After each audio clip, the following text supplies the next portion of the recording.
우리가 읽은 이 본문의 말씀 창세기 48장 15절, 16절 이 두 구절의 말씀에 대한 제목은 아버지 야곱. 오늘 우리가 이 두 구절의 말씀을 통해서 우리가 세 가지 중요한 부분들을 우리가 찾아볼 수 있어요. 첫 번째, 이 야곱은 이 15절 하반부에서 나의 출생으로부터 지금까지 나를 기르신 하나님이다 라고 하나님을 고백하고 있습니다. 어머니의 태에서부터 태어난 그 시간부터 이제 임종에 이르는 이 시간까지 자신을 길러주신 하나님이시다. 마치 어머니가 아버지가 자신을 키워주고 양육해 주신 것처럼 하나님께서 자신을 기르신 하나님이시다라고 고백하고 있는 것이죠. 그리고 두 번째로는 16절 상반부에서 우리가 볼 수 있는데, 나를 모든 환난에서 건지신 여호와의 사자께서, 바로 모든 환난, 야곱의 삶을 우리가 한번 말씀을 통해서 기억해 보면 참 야곱은 오늘 본문 앞부분에서 이제 야곱이 바로 앞에서 어떤 고백을 하느냐 하면, 내 나그네의 길의 세월이 130년이다. 험악한 세월을 보내었나이다. 마치 자신의 삶은 정처 없는 나그네와 같고 그리고 험악한 인생을 살았다라고 바로왕 앞에서 고백하고 있는 이 말씀을 통해서 볼 때, 그리고 우리가 창세기 전체 성경 말씀을 통해서 볼 때 야곱은 참으로 자신이 원하고자 하는 어떠한 것을 자기가 이루고자 하는 것이 있을 때 끝까지 쟁취하는, 참으로 욕심이 많았고 교활했고, 그리고 외삼촌 라반과의 관계 속에서, 그리고 형 에서로부터 형 에서가 자신을 보복하려고 하는, 죽이려고 하는 그러한 추격자, 그러한 인생, 참으로 험악한, 그가 말한 그대로 그의 인생은 참으로 험악한 인생이었습니다. 그럼에도 그는 그런 자신의 험악한 거친 삶 가운데서 하나님께서 자신의 인생 전체를, 아이를 엄마가 키워주는 것과 같이 나를 기르신 하나님이다라고 고백하고 있고, 그리고 나의 모든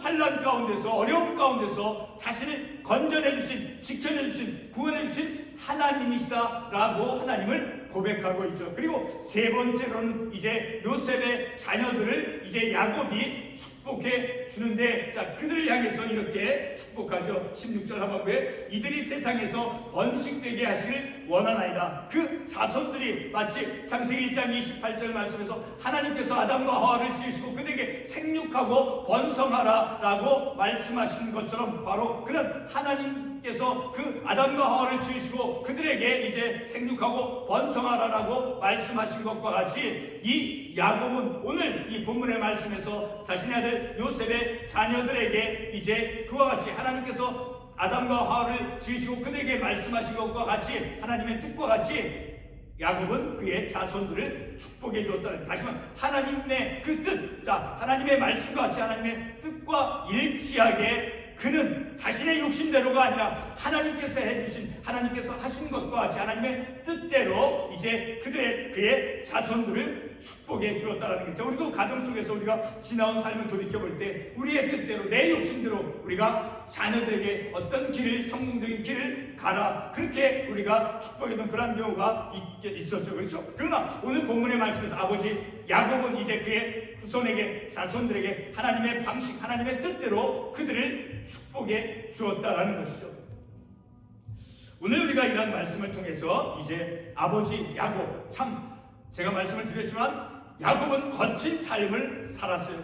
그럼에도 불구하고 우리는 이 본문의 말씀을 통해서 이 야곱이 하나님에 대한 그 신관, 분명한 신관, 그의 삶에 많은 역경과 어려움이 있었지만 그러나 하나님을 떠나지 않고 하나님의 길에서부터 벗어나지 않고 늘 그때마다 하나님을 붙잡고 하나님께 의지하며 나아갔던 그런 야곱의 모습, 아버지로서의 그 야곱, 그 영적인 삶의 모습, 그런 모습을 통해서 아버지의 모습, 성경적인 아버지의 모습을 우리가 찾아볼 수 있죠.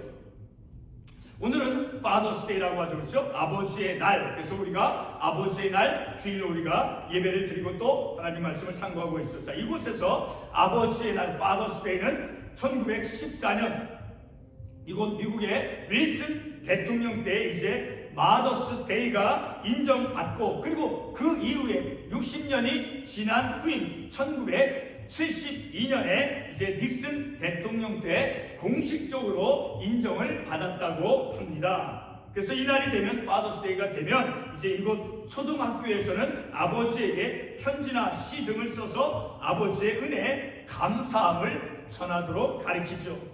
저희 둘째 아이 한이가 파더스데이 카드를 준 것을 저는 아직도 보관하고 있습니다. 저희가 성장할 때 아버지는 가정에서 참으로 중요한 그런 자리를 차지했었죠. 그래서 아버지가 없는 가정은 결함이 있는 것처럼 그렇게 우리가 인식을 했죠. 자, 우리 말 가운데 군사부 일체라고 하는 말이 있죠. 그렇죠? 군사부 일체. 자, 한자로 임금, 군, 스승사, 아비, 부, 군사부. 그 군사부는 하나, 임금과 스승과 아버지는 하나다라는 것이죠.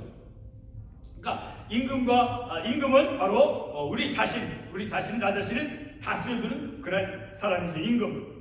그리고 지혜를 일깨워주는 스승. 그리고 생명을 주고 길러주시는 아버지. 그래서 임금과 선생, 스승과 아버지의 그 은혜는 모두가 같다라고 하는 의미이죠. 이 말은 참으로 귀한 교육적인 말인 것입니다. 그러나 지금의 시대는 군사부 일체와 같은 그런 가치 있는 교육이 점점 희미해져가고 사라져가고 있는 그런 시대에 있죠. 성경에서도 이제 보게 되면 성경에서 왕으로서 솔로몬, 자, 그 솔로몬은 자신이 이스라엘 백성을 다스리기 위해서 하나님께 지혜를 구하였죠. 열왕기상 3장 11절에서 보게 되면 이 솔로몬이 하나님께 백성들을 잘 다스릴 수 있는 그런 지혜를 구했다라고 하는 말씀을 우리가 볼 수 있죠. 고대 이스라엘에서는 왕에게 기대되어지는 그런 율법들이 있었죠. 그러니까 왕이 하나님의 뜻대로 백성들을 다스리도록 하기 위해서, 그래서 신명기 17장 14절로 20절의 말씀을 보게 되면 이제 그 왕에게 기대되어졌던 것이 무엇이냐면 평생 동안 율법을 지켜 행할 것이 요구되었어요. 그리고 여호와 경외하는 것을 배우면서 평생 율법을 지키며 삶을 살아갈 것이 바로 왕에게 기대되었다라는 거예요. 그리고 가르치는 교사도 신약 성경 시대에 보게 되면 이제 가르치는 교사에 대해서도 기대되어지는 그런 영적인 성품이 있었습니다. 한 가지로 디모데전서 4장 12절로 16절의 말씀에 보게 되면 디모데에게 가르치는 자로서, 교사로서 가르치는 자로서 본이 되어질 것을 말씀해 주었습니다. 성경에서 아버지에 대한 개념은 주로 하나님과 이스라엘 백성의 관계 속에서 우리가 찾아볼 수 있죠. 신명기 32장 6절의 말씀에 보게 되면 이러한 말씀이 있습니다. 어리석고 지혜 없는 백성아, 여호와께 이같이 보답하느냐? 그는 내 아버지시요 너를 지으신 이가 아니시냐? 그가 너를 만드시고 너를 세우셨도다. 자, 이 구절의 말씀에서 보게 되면 그는이 누구입니까? 바로 이스라엘의 하나님이죠. 하나님은 내 아버지시다라고 분명히 말씀해 주고 있죠. 창조주 하나님께서 이스라엘 백성들의 아버지가 되신다라는 것입니다. 바로 영적인 육신적인 아버지를 의미가 아니라 영적인 바로 이스라엘 백성들의 아버지는 하나님이시다라고 분명히 말씀해 주고 있죠. 우리가 사도신경에서도 고백을 할 때 우리는 이런 고백을 하죠. 전능하사 천지를 만드신 하나님 아버지를 내가 믿사오며, 바로 하나님은 우리의 아버지시다라는 것을 분명히 이러한 신앙 고백과 그리고 구약 성경의 말씀을 통해서 우리가 알 수 있게 되어지죠. 자, 이러한 고백을 통해서 하늘 아버지가 우리의 아버지다라는 것을 우리가 믿음으로 고백합니다. 그러나 여러분, 오늘의 우리는 구약의 신정시대 또는 왕정시대에서 삶을 살아가지 않습니다.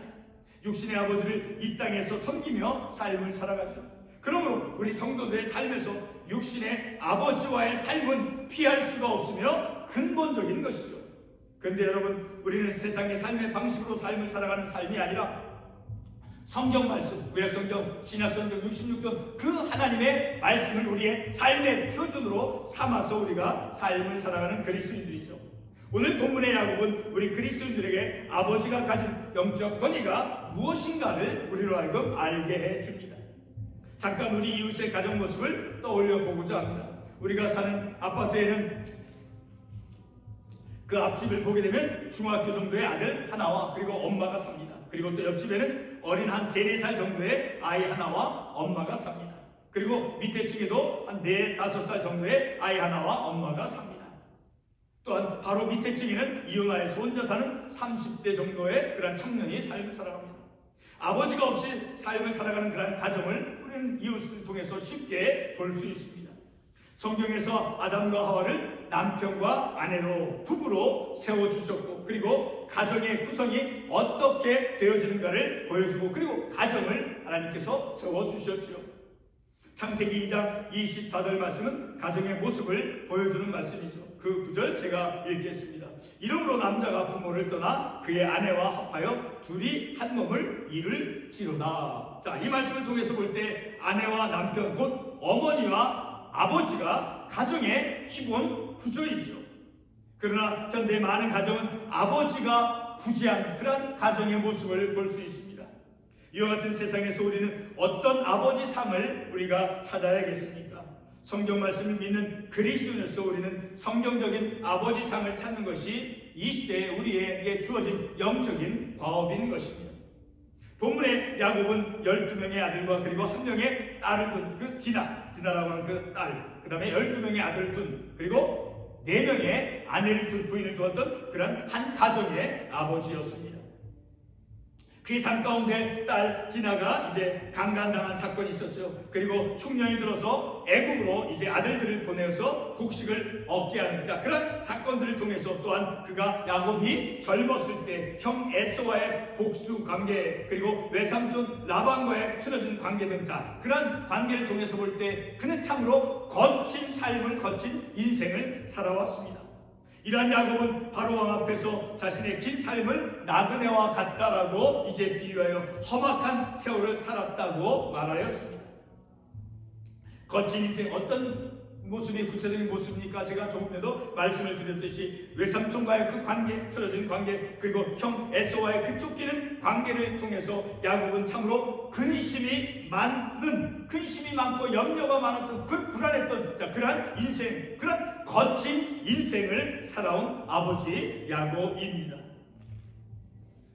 야곱은 참으로 욕심이 많았고 교활했고, 그리고 두려움과 근심 많은 삶이 연속되었을지라도 아버지로서 야곱에게는 3가지 독특한 믿음의 모습이 있음을 우리가 말씀을 통해서 볼 수 있습니다. 바로 그러한 것들, 그가 비록 거친 험악한 인생을 살았다 할지라도 하나님 앞에서 하나님에 대한 분명한 신관, 뚜렷한, 하나님은 자신을 기르신 하나님이요, 그리고 하나님은 모든 내 삶 속에서 역경 가운데서, 고난 가운데서, 환난 가운데서 구원해 주시고 건져 주신 그런 하나님이시다라는 것을 분명하게 그가 가졌고, 그리고 그의 후손 자녀들을, 이제 요셉의 자녀들을 축복해 줄 때 하나님께서 아담과 하와를 지으시고 생육하고 번성하라라고 말씀하신 그런 축복과 같이 하나님의 방식대로 자녀 자손들을 축복해 주신, 자신의 방식이 아닌 하나님의 뜻대로, 하나님의 방식대로 후손을 축복해 준다, 그러한 모습들을 우리가 말씀을 통해서 교훈을 받을 수 있는 것입니다. 첫 번째로는 야곱의 야곱 자신의 출생부터 지금까지의 자신을 길러주신 하나님이시다라고 야곱은 고백하고 있습니다. 하나님께서 나를 길러주셨다고 하는 것은 바로 부모님처럼 양육해 주었다는 의미와 함께 동시에 하나님께서 자신의 목자가 되어 주셨다는 것을 또한 고백하는 것입니다. 양떼들에게 목자는 없어서는 안 될 중요한 안내자이죠. 야곱에게 하나님은 먼 데 있는 분이 아닌 자신의 삶 곁에서 때로는 부모와 같이, 때로는 목자와 같은 자신을 기르신 하나님이다라고 야곱은 고백하고 있습니다. 두 번째로는 16절에서 모든 환난 가운데서 자신을 건지신 하나님이시다라고 고백을 합니다. 형 에서가 자신을 죽이려 오랫동안 쫓아왔지만 하나님께서는 형 에서를 주장해서 서로 눈물로서 화해시켜 주었습니다. 외삼촌 라반과의 그 뒤틀어진 관계도 하나님께서 라반의 그 꿈을 통해서 마침내는 라반이 이 야곱을 축복하며 떠나보내게 해주었지요. 야곱의 위기 때마다 하나님께서는 그 모든 환난에서 건져주신 구원의 하나님이셨다라고 야곱은 고백하였습니다. 세 번째로 야곱은 요셉의 자녀를 축복해준 그 축복의 아버지였습니다. 야곱은 자신의 인생이 거칠고 험했어도 하나님에 대한 그 올바르고 분명한 신관을 가졌습니다. 양육해 주시는 하나님, 그리고 위기 가운데서 건져주시는 그런 구원의 하나님이시다라는 것을 분명한 하나님에 관한 관점 신관을 그가 가졌습니다. 야곱은 자신의 삶이 험악했어도 하나님의 영적인 권위를 가지고 자손들을 축복하였습니다. 축복해주는 아버지의 모습을 우리가 볼 수 있는 것이죠. 바로 그것은 조금 전에 말씀을 드렸듯이 하나님께서 아담과 하와를 지으시고 생육하고 번성하라고 한 하나님의 방식, 하나님의 뜻대로 자손들을 축복해 주었다는, 자신의 어떤 개인적인 그런 욕망으로 자손을 축복한 것이 아니라 하나님께서 해주신 방식대로 하나님의 뜻대로 자손들을 축복한 그러한 아버지 야곱의 모습을 볼 수 있습니다. 본문에서 무엇보다 중요한 것은 야곱은 아버지로서 요셉의 아들이 이제 그 요셉의 그 아들들, 그 요셉의 아들들의 장래를 내다보면서 축복을 한 것이었습니다. 16절 하반부에서 다음과 같이 말씀하죠. 이들이 세상에서 번식되게 하시기를 원하나이다. 이 세상에서 자손들이 번성되어지기를, 마치 하나님께서 아담과 하와를 지으시고 생육하고 번성케 되어지는, 잘 되어지는, 번성하게 되어지는, 발전하게 되어지는 그러한 하나님께서 축복해 준 그러한 방식대로 자손들을 야곱은 축복해 주었다라는 거예요. 야곱이 행한 자손들의 그 장래의 그 축복은 바로 제가 말씀을 드렸듯이 창세기 1장 28절에서 말씀하고 있는 그 하나님의 축복과 동일한 것입니다. 바로 창세기 1장 28절 다시 반복해서 말씀을 드리면, 하나님이 그들에게 복을 주시며 그들에게 이르시되 생육하고 번성하여. 야곱은 하나님의 그 영적인 권위를 가지고 자손을 축복하는 그런 신실한 아버지였다라는 것을 알 수 있죠. 바로 하나님의 뜻과 일치되는 축복을 아버지로서 그 자손들에게 축복을 해 주었다라는 거예요. 오늘 우리는 가정에서 하나님의 뜻과 일치되는 믿음으로 자녀를 축복해야 할 것입니다. 바로 야곱이 그렇게 했죠. 다시 말해 아버지 야곱은 가정에서 하나님의 뜻이 이루어지는 축복을 하였습니다. 오늘 우리가 아버지의 날 Father's Day를 맞이해서 그 아버지의 날 주일로 우리가 예배를 드리면서 특별히 말씀을 통해서 우리의 아버지상, 우리의 가정에 세워져야 될 그 아버지는 바로 오늘 본문의 말씀에서 나온 것처럼 성경에서 특별히 오늘 이 본문의 말씀을 통해서 이 아버지로서 야곱은 자신의 삶이 거칠고 험했어도 다른 곁길로, 잘못되어진 길로 나아가지 아니하고 끝까지 하나님을 붙잡고, 비록 그가 욕심이 많았고 또 사람들과의 관계에 있어서 비틀려져 있는 왜곡되어 있는 그런 관계 속에서 그가 삶을 살았을지라도 하나님을 늘 의지하고 하나님을 굳건히 붙잡고, 그리고 하나님은 자신을 길러주시고 양육해주시는, 그리고 어려움 가운데서 지켜주시고 건져주시는 그런 구원의 하나님이시다라고 하는 분명한 하나님에 대한 그 신관을 가지고, 그리고 하나님의 그 말씀과 같이 하나님께서 아담과 하와를 지으시고 그들에게 생육하고 번성하라고 말씀한 것은 하나님의 방식대로, 하나님의 뜻대로 자손들을 축복해주는, 내 뜻대로 자손들을 이제 성공의 일로 보내는 그런 것이 아니라 하나님의 뜻대로, 하나님의 방식대로 후손을 축복해주는 그러한 신실한 영적인 아버지의 모습을 야곱을 통해서 보았습니다. 우리의 가정에 세워져야 될 그런 아버지는 바로 성경 말씀에서 보여주는 그런 신실한 하나님에 대한 그 믿음을 굳건히 잡고 가정을 꾸려가는 그런 아버지상을 우리가 늘 추구하는 그런 우리의 믿음의 삶을 살아가야 될 것입니다. 기도하겠습니다.